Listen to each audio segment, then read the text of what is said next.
안녕하십니까. 한문학 TV 강좌를 맡고 있는 한의사 이한영입니다. 예, 반갑습니다. 자, 이번 시간 참 유명한 조문이죠. 상한론에서 빠뜨릴 수 없는 조문이고 우리가 그 임상적으로도 중요한 의미를 저는 가지고 있다고 봅니다. 근데 현대인들은 이런 것들을 뭐 많이 사용을 조금 안 하는 것 같은데 우리가 그런 것들을 눈에 안 들어와서 그런 거예요. 아, 이런 게 있구나. 우리가 자꾸만 공부를 하면서 처방의 어떤 그 뭐랄까 그 활용하는 범위를 넓혔으면 좋겠습니다. 자, 태양병이 풀리지 않았다. 이게 뭐죠? 결국은 태양병이 풀리고 왜 우리가 표증이 있다는 거죠. 크게 말하면 표증이 풀리지 않는데 이 사람이 열이 방광 부위에 가서 맺혔다. 여기서 열결방광이라고 하는 말, 이게 이제 의문의 한 수죠. 의문의 한 수입니다. 열이 방광에 뭉쳐 있다. 이거는 여러분 생각을 해보세요. 병인이죠. 이것이 병증은 아니잖아요. 이거는 그러면은 누군가의 판단이다. 누군가의 판단이죠. 그 사람이 약간 발작을 일으키고 미쳐 날뛴다.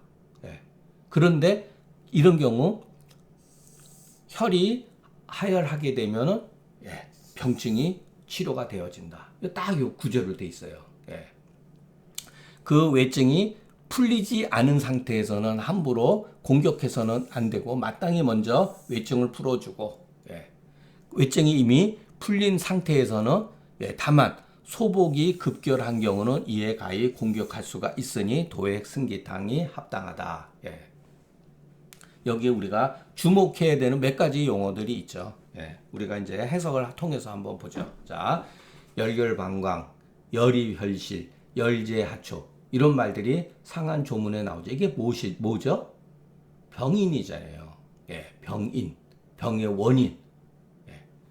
이런 말들은 이와 같은 의안들은 조기 자징, 증거를 우리가 파악하는 데 도움을 줄 수는 있으나 도움을 줍니다. 분명히 옛날 사람의 의도니까. 그러나 이 의안들이 어떻게 해서 왔는가를 따지지 않고 오로지 이 자체만 열결방광이다, 열이혈실만 예를 들어서 그것을 그냥 믿게 되면 이것은 참남에서 증거가 없는 경우이다. 제가 아주 좋아하는 말이죠. 참이무징. 이거 춘추자전에 나오는 말이라고 그랬죠. 군자의 말은 신이 유징, 반대죠. 군자의 말은 신뢰스럽고 증거가 있다. 근데 소인의 말은 참남에서 증거가 없다. 아주 이게 고방가의 아주 철칙입니다. 고방에 있어서. 여러분 그 황한의학에 보시면 황한의학 일본 사람이 번역해 놓은 걸 보면 이 글이 나와요, 여러분. 그러니까 여러분 일본 고방가들의 의식 구조는 우리하고 다릅니다. 우리가 뭐 춘추에서 뭐를 배우고 그런 게 중요한 게 아니라 신이 유징이냐 참이 무징이냐 이게 바로 중요한 거예요. 그런데 이런 말들은 여러분 엄밀하게 말하면은 이거는 하나의 제가 말하면 추리예요, 추리. 현상에 대한 추리. 이게 틀렸다가 아니라 예전 사람은 이런 식으로 이와 같은 개념을 통해 가지고서 이해를 했다는 거예요. 자, 여기 대표적인 게 뭐죠? 열이에요. 열이 소재에 따라서 열이 어디에 있느냐, 열이 방광에 있느냐, 방광이 아니죠. 하복부를 말하는 거죠. 또는 어떤 때는 열결하초라는 말 쓰지 않아요. 똑같은 말입니다. 열제하초나 열결방광이 똑같은 말이죠. 어떨 때는 심지어 열이혈실이란 말도 하초로 보는 경우도 있다고 그랬잖아요. 어떤 사람은 혈실을 자궁으로 보고 어떤 사람은 간으로 보는 경우도 있잖아요. 여기서 중요한 게 병위의 개념과 열이라고 하는 개념이에요. 이것이 소위 말해서 급성적인, 그러니까 급성병의 열이 중요한 것이라는 것을 고대 사람들도 파악하고 있는 거죠. 현대에도 열이 얼마나 무섭습니까? 열 나오면 뭐 진짜 큰일 나죠. 열이 막 진행되면 단순히 어떤 열로 끝이는 게 아니잖아요. 간, 심장, 자궁, 방광으로 전부 다 전이 되고 막 난리가 나잖아요. 그러니까 열의 위치가 중요하다는 것을 파악할 수가 있는 거죠. 그러나 엄밀하게 말하면 이것은 추리다. 어떤 현상에 대한 추리다. 이와 같은 의안은 증거를 파악하는 데 도움은 된다. 그러나 왜 이와 같은 용어를 썼는가? 이와 같은 개념이 왜 발생되어지는가? 어떠한 근거에 의해서 열결방광, 열이별실, 열제하초라는 말을 썼는가? 예, 그것을 따져야 된다는 거예요. 제일 중요한 게 뭐냐면은 소복극결과 번조, 광증으로서 번조하고 발광증으로서 이 사람이 열이 방광에 맺혀 있고 하초에 있다고 하는 것을 이렇게 추리하는 것은 그래도 옳지만 이 병증을 근거하지 않고 살피지 않고 그냥 맹목적으로 열결방광이라고 근거해 가지고 처방을 도모하는 것은 옳지가 않다. 예, 이게 주객이 전도가 되는 거죠. 근데 우리는 열결방광이라든가 열제하초만 알고 이 증상 소복극결이라고 하는 병근과 번족 발광이라고 하는 병증을 파악하지 않는다는 거예요. 예.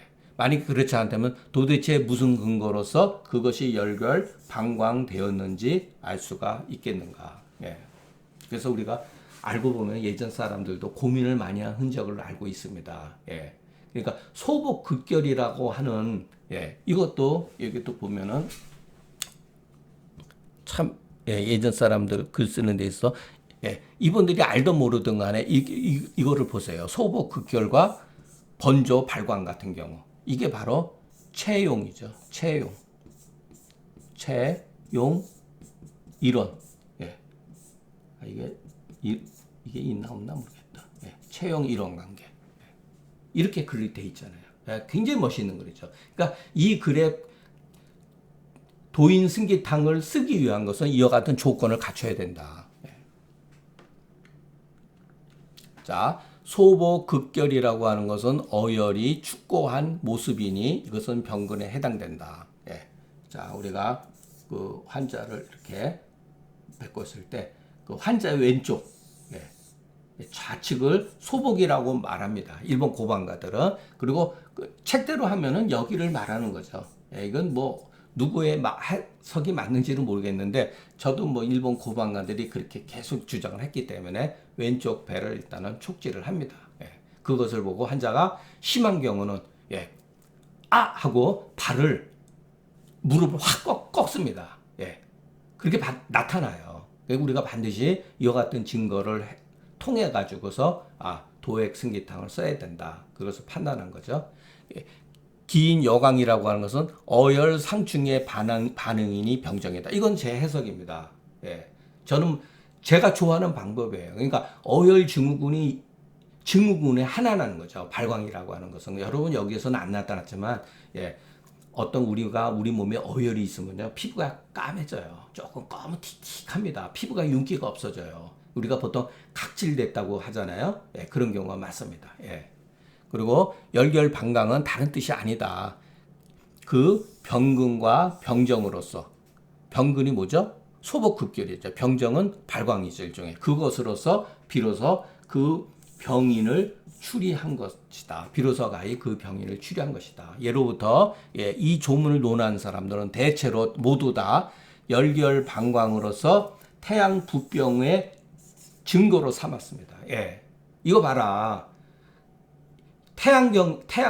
태양병은 방광하고 연결되어 있는 병이다. 왜? 여기 열결방광이란 말이 나왔잖아요.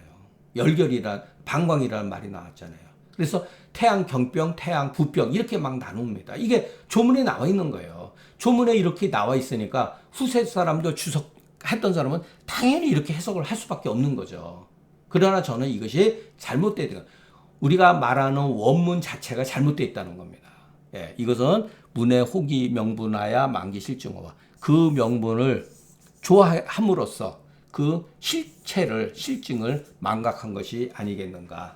저는 이렇게 봅니다. 그래서 여러분, 저는 개인적으로 태양경병이니 태양부병이니 또는 양명경병이니 양명부병 이와 같은 말을 애시당초에 인정을 하지 않아요. 그러니까 그런 걸 가지고 저한테 뭐 문제 삼을 필요는 없습니다. 제가 틀리면 틀리는 거고. 왜냐하면은 태양이라고 하는 것은 하나의 기호고 어떠한 병증을 말하는 하나의 예를 들어서 분류의 명칭일 뿐이지 거기에 이렇게 의미를 부여해 가지고 하면은 이게 이제 문제가 되는 거예요, 여러분.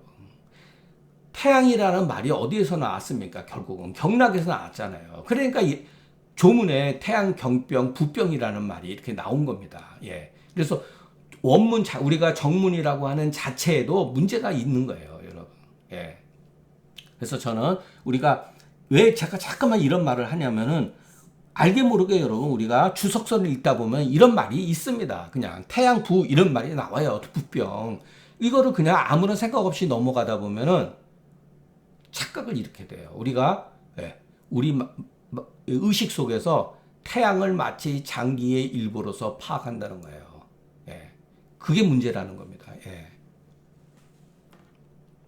저는 제가 지킬 명예도 없지만은 진짜 제 책에 분명히 이런 것들은 잘못되었다라고 공격하는 겁니다. 자, 우리가 소복을 촉진해야 되죠. 특히 여성분들 같은 경우는 급결한 통이 설령 반응이 나타날지 않을지라도 번조하고 발광증이 이에 나타나거든.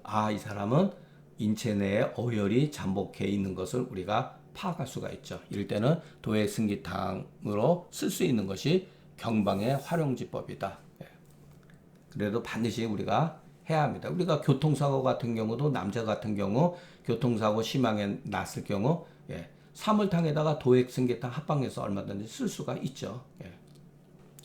혈자유자는 이게 참 멋있는 말 같아요.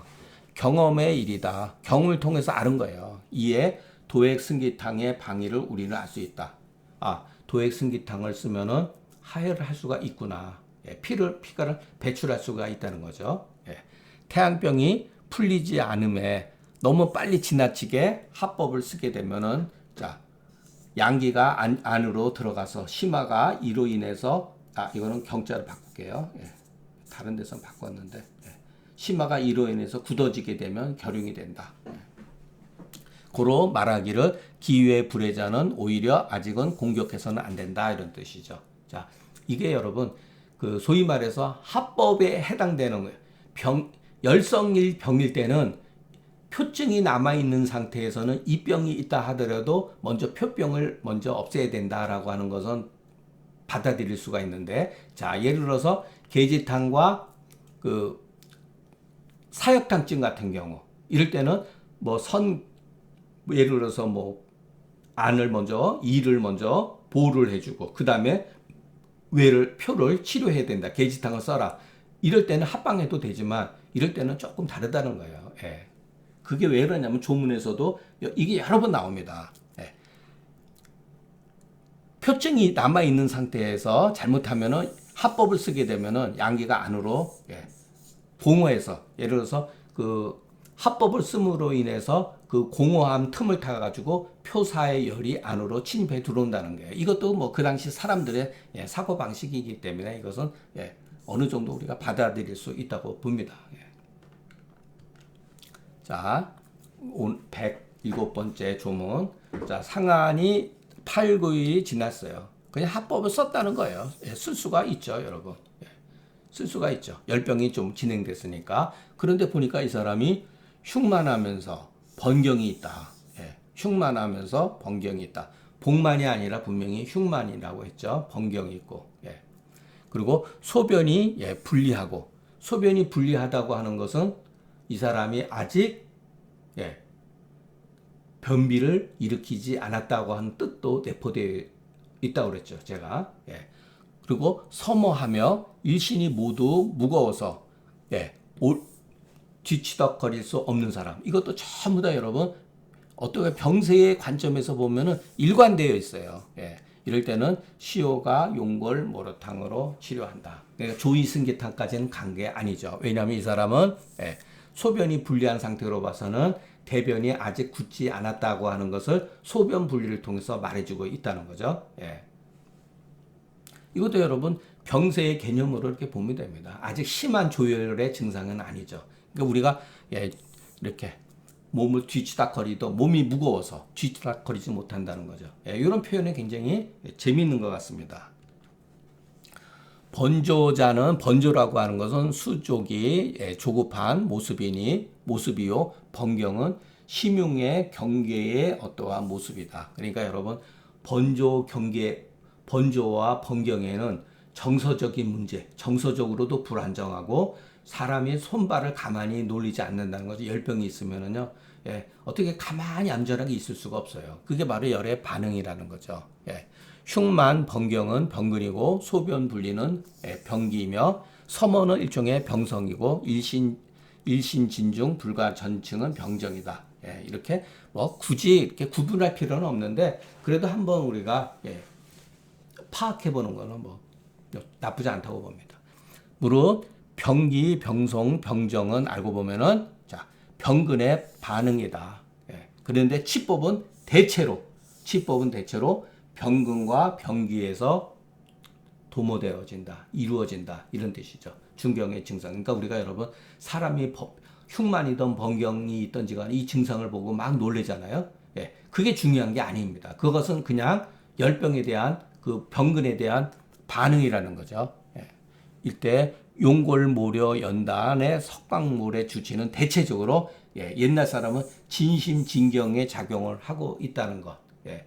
그 용골모려는 뒤에 또 나중에 설명드리도록 하겠습니다. 용골모려는 이수작용, 그러니까 수기를 진정시키는 작용이 있어요. 그리고 우리가 보통 그 실정이라든가 그 몽정, 유정, 그 정액을 이렇게 그 잠자는 데에 적할 때 모료를 또 용골을 쓰기도 합니다.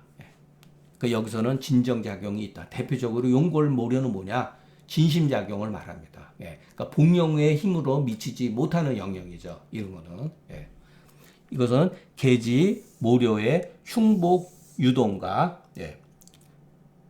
및 황년, 황금의 흉중 유혈보다 심한 것을 우리가 알 수 있다. 그러니까 용골모료를 쓸 때는 보다 이 뭐랄까 심계의 증상이 더 심해진 경우에 용골모료를 쓴다. 그러니까 병의 경중을 보고서 우리가 쓰는 거지. 솔직히 얘기해서 저도 완벽하게 이런 것들을 흉복유동이라든가 흉중유혈 같은 데에 있어서 이걸 구별을 하기는 쉽지 않습니다. 그냥 저도 같이 솔직히 얘기해서 활용을 합니다. 병근, 병기, 병성, 병정은 자 상황에 따라서 시간에 따라서 어떠한 또 위치에 따라서 변환한다.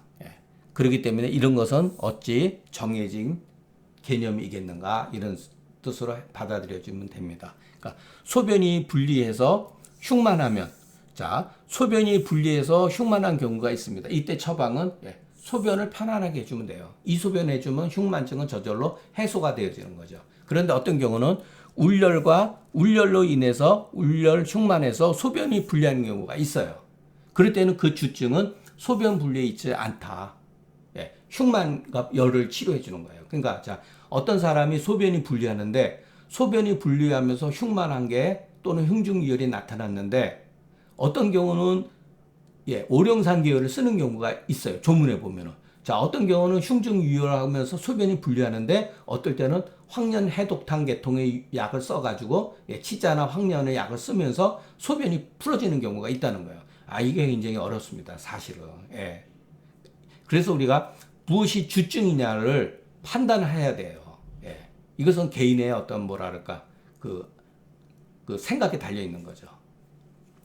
최인수 선생님은 뭐라 하냐면 이 조문의 증은 소양 이증자연이 소시어탕을 주어서 화해법을 쓰고 추금 음을 내쫓고 진액을 통하게 하고 용고를 집어넣어서 간담의 신경에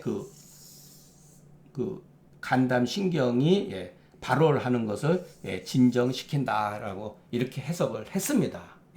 이거는 제가 그 최인수 선생의 글을 그냥 한역으로 이렇게 풀이한 거예요. 간담 신경에 넘어가는 거, 열이 뭐 넘어가든지 그러니까 진정시키기 위해서 용고를 쓴다. 그러니까 이런 표현은 여러분 전부 다 옛날 사람들이 썼던 거예요. 가금 같은 분도 이런 말을 썼습니다. 이런 것들이 잘못됐다는 겁니다, 여러분. 그러니까 우리가 명망이 있고 권위가 있는 분이라 할지라도 그 글이 써놓은 사실을 가지고 얘기를 해야지 그렇지 않으면 문제가 있다는 거예요. 제가 감히 개인적으로 말하자면 소양 이증이라고 하는 것은 그래도 맞다. 그러나 이것을 경락으로 배속하는 것은 옳지 않다. 왜 여기서 간담이 왜 나옵니까? 예. 무릇 학술에 논하는 데 있어서 세상에 어떤 사람도 여러분 가설이 없을 수가 없습니다. 저도 가설이에요. 고방에 나와 있는 내용도 다 가설입니다. 예. 하자가 없을 수가 없습니다. 예. 아무리 이론이 좋아도 어딘가에는 결함이 있게 마련이에요. 그러나 우리가 글을 볼 때 큰 줄거리, 대의가 어떠한 범위를 넘어서지 않으면 부분적으로 설령, 죄송합니다. 범위를 넘어서면 부분적으로 볼만한 게 있다 하더라도, 이론적으로, 논리적으로 우리가 배울 게 있다 하더라도 큰 틀은 방해가 된다. 이게 문제가 되는 겁니다. 근데 불행하게도 우리 의학을 공부하는 사람들은 이와 같은 가설들에 너무 길들여져 있는 거예요. 그리고 그것이 얼마나 허탕하다고 하는 것을 그냥 즐겨버려요. 그냥 아무런 의심 없이 받아들인다는 거예요. 그리고 망상에 우리가 안주하니 그 허물이 어따 작다고 할 수가 있겠는가. 우리가 그냥 여러분 금계유락도 마찬가지고 의존건강의 책들도 보면은 거기에 물론 상한론과 그 금계유락의 해석서를 쭉 보면은 도처에 이런 것들이 비일비재해요, 여러분.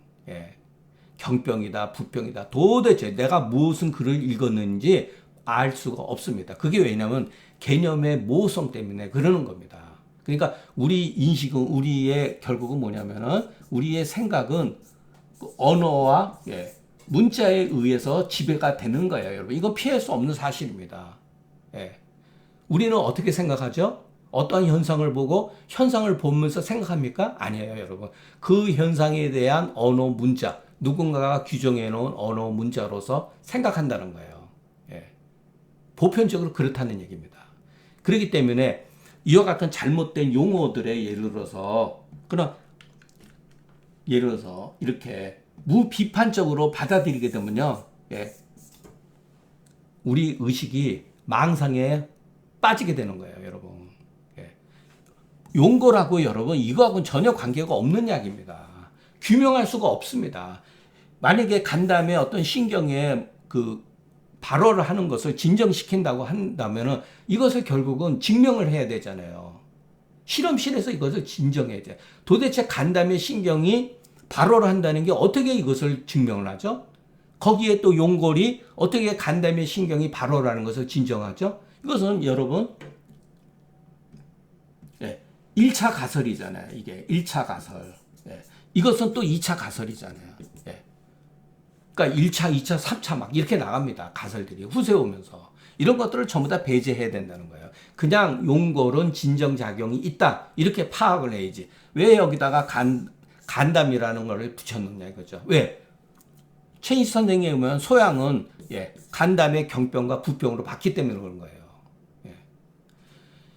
해석은 멋있어요, 여러분. 방광 경병, 방광 부병이라. 그것을 우리가 증명할 수가 없기 때문에 문제가 되는 거예요. 증명할 수가 없기 때문에. 그러니까 증명할 수 없는 것은 가설의 축에도 못 들어간다는 거예요. 가설은 증명이 되어진다는 조건에서 우리가 가설을 세우는 거죠. 그러니까 우리가 사용하는 용어가 상당 부분이 이런 식으로 되어 있다는 거. 어떤 경락의 어떤 명칭과 경락과 장부에 대한 명칭, 그리고 오행 배속에 대한 문제. 이건 전부 다 가설이죠. 일부가 어떤 부분이 맞는 경우가 있습니다. 상생상목도 마찬가지예요. 일부분 현상에서 맞는 부분에 불이 나면 물로 끄죠. 그러나 여러분 금이 예를 들어서 뭐 술을 생한다든가 이런 거는 여러분 뭐 무리가 있지 않습니까? 그러니까 예전 사람들도 이런 문제에 대해서 고민을 했어요, 여러분. 근데 우리는 그런 것을 아무 생각 없이 예를 들어서 지금은 이제 학교에서 그런 걸 같이 가르치지 않지만 혼자서 예를 들어서 고전을 공부하는 사람들은 이런 데 다 걸려들게 마련이에요, 여러분. 이런 게. 이런 데. 멋있잖아요. 근데 증명할 수가 없죠. 자, 하다 보면은 내용은 사실은 뭐 제가 강의하는 내용도 별것 없어요. 그러나 우리가 글을 보는 데 있어서, 조문을 보는 데 있어서 무엇이 중요한가? 예, 열결방광, 열이펼실이 중요한 게 아니에요. 그러나 그것을 그와 같은 용어를 만들어낸 사람의 의도를 우리가 어느 정도는 충분히 저도 이해를 합니다. 예.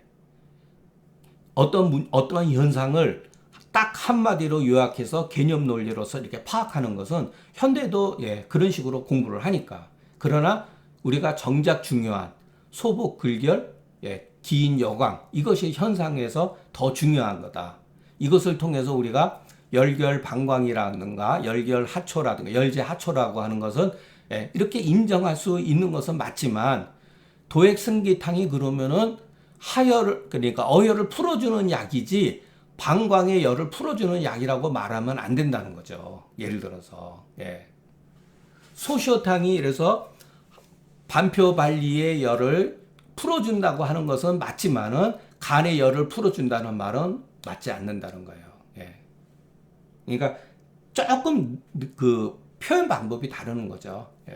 근데 그 조그만한 그 차이가 우리가 글을 보다 보면 헤매게 됩니다. 나중에 이거는 제 다 경험이에요. 도대체 제가 무슨 글을 읽었는지 모르겠다는 거예요. 남는 게 없는 거예요. 왜 그러냐면 그게 결국은 허구기 때문에 그래요. 이 허구는 결국은 우리는 허사로 빚어진 허구를 공부하고 있는 겁니다. 그렇기 때문에 평생 공부를 해도 내가 뭐를 봤는지 몰라요. 고집만 들을 뿐이지. 그러니까 잘못된 용어에 의해서, 잘못된 문자로 빚어진 개념에 의해서 우리 생각이 지배를 당하고 있다는 겁니다. 제가 처방 강의뿐만 아니라 주로 강의 얘기를 여러분들한테 하고 싶은 말은 우리 한의사들만큼 이 허구 속, 나쁘게 말하면 망상이죠. 망상 속에 빠져 있는 사람이 그런 조직이 별로 없습니다. 거의 유일한 조직이 아닐까 싶어요. 우리 뭐 신문이라든가 한의사들 말하는 거 보면 전부 다 무슨 말인지 하나도 몰라요. 침으로 12경락을 조절하는. 여러분, 침으로 어떻게 12경락을 조절합니까? 말은 그럴듯하죠. 정말로 12경락이 그것이 정말로 입증할 수 있는, 현대까지도 입증할 수 있는 정말로 뭐냐 이거죠. 경락이 신경 분포도입니까? 아니면 뭡니까? 그것도 불확실한 거잖아요. 옛날 사람들의 생각했을 때 그러니까 육장육부잖아요. 왜 육장육부입니까? 오장육부인데 왜 육장육부죠? 1년은 12개월이기 때문에 거기다 맞춰놓은 거예요. 그런 것도 전부 다 알게 모르게 조작해 놓은 겁니다. 그러니까 심하고 심포경을 또 다르게 해석하죠.